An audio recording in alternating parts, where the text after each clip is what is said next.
Okay, one last sort of video we're going to do for today's workout, which if you haven't already, you want to check out our warm-up, you want to check out our next set of things that we did in the trot, which was some of the lateral work to supplement. Then we went into the canter work, then we went into challenging the canter. And so I think this would be the 5th video for today. And we're just going to do some sitting trot, and we're going to do some walk trot transitions, because this is another thing that helps this horse have the articulation of his hind end and the balance that he needs to have from here going forward. And so these walk trot transitions are really important for him for that, to stay a little spicier off the leg than he wants to be naturally. And if he starts to act like he's tired at this point or he's struggling, then I'll just go to my cool down. And you'll see that on another video. But let's see if we can just, I know it's hot and everything out here and he's sweating pretty good and so am I. It's a hot July day, but let's see if we can't get a little walk trot transition. So when he goes to kind of brace there in the walk and he wants to kind of get a little like kind of jig a little bit, I just put him in a little bit of just an idea of a little leg yield or a little shoulder fore. I just bend his body though, not his neck. I'm not bending his neck more. I'm just bending his body more. Okay, so that's an important concept there for horses that want to kind of sort of anticipate the next thing that we're doing. I'm going to see, like he's up in the bridle. If I feel like he has good connection going in these transitions, I will leave him up here. If I feel like he's kind of bracing his top line into them and not really going forward and toward the trot transition, then I will drop his frame a little bit just to kind of give him a little bit of help, because this is something that he's learning. This is something that he's developing. So there I just dropped his neck a little bit, and I actually like the walk better there. It's a little freer flowing. I feel a little more movement underneath my seat. And so I think we'll start here today. Again, he's a 5-year-old. He doesn't need to be, in a really high frame of any sort. So he really just needs to develop his top line. Okay, so from here, I'm just going to think both seat bones are going straight forward. There's no laterality as we would in a canter to part, because I don't want him to canter. I want him to trot.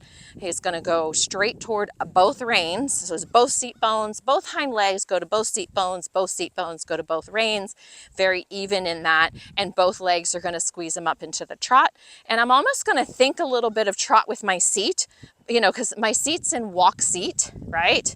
My seat's in walk seat, and I am swinging with his body in the walk. And I am going to now close both legs and think trot with my seat. So it was kind of weak.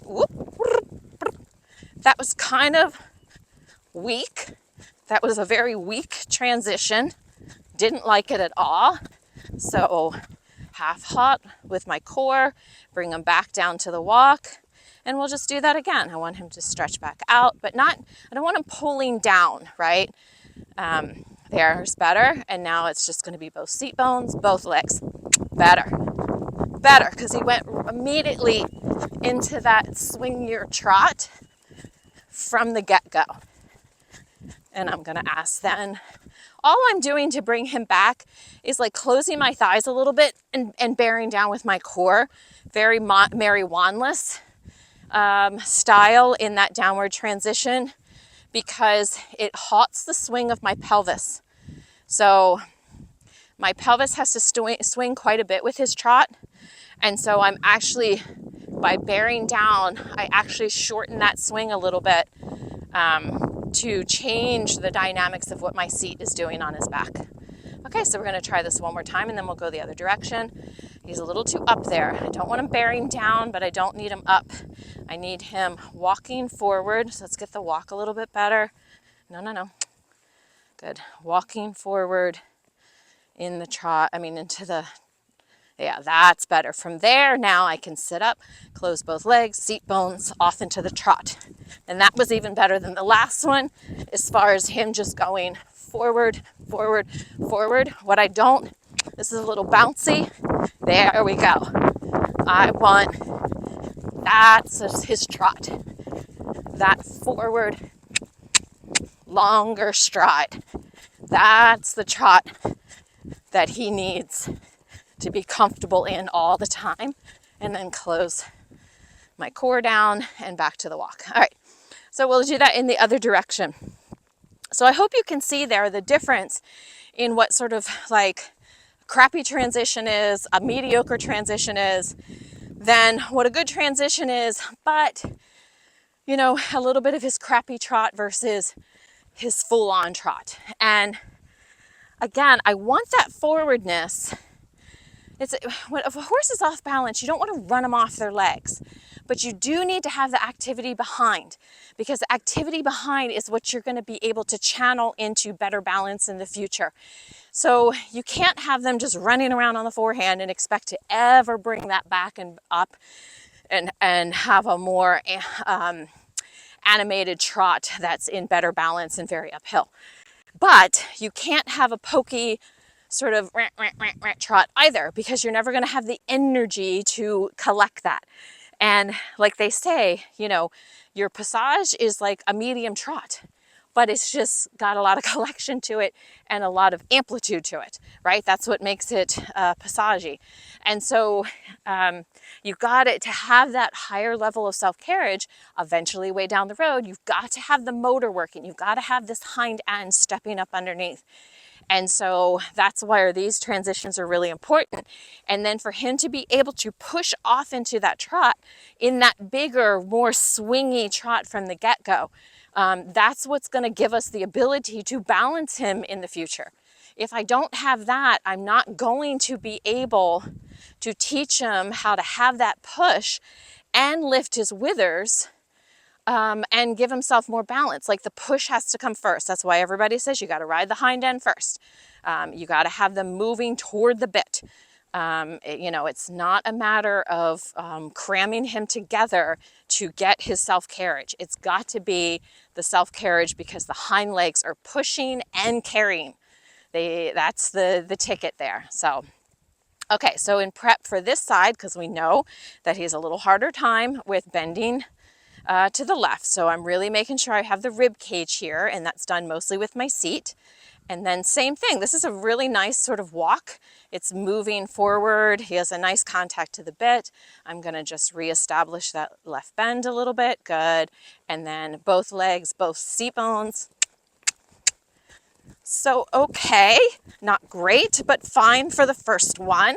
And he wanted to offer a little bit more swing. Good, good. You can even see in this trot work, just this wanting to really come against my left leg and really wanting to carry his rib cage a little bit to the left. So we're gonna think a little bit shoulder 4 here and then up into the trot. And a little shoulder 4 again. And then back, and a little shoulder 4 again.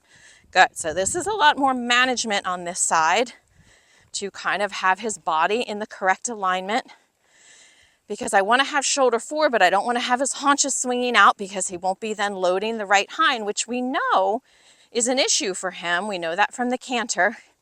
No, I don't want you that up in the bridle. Yeah, there you go, bud.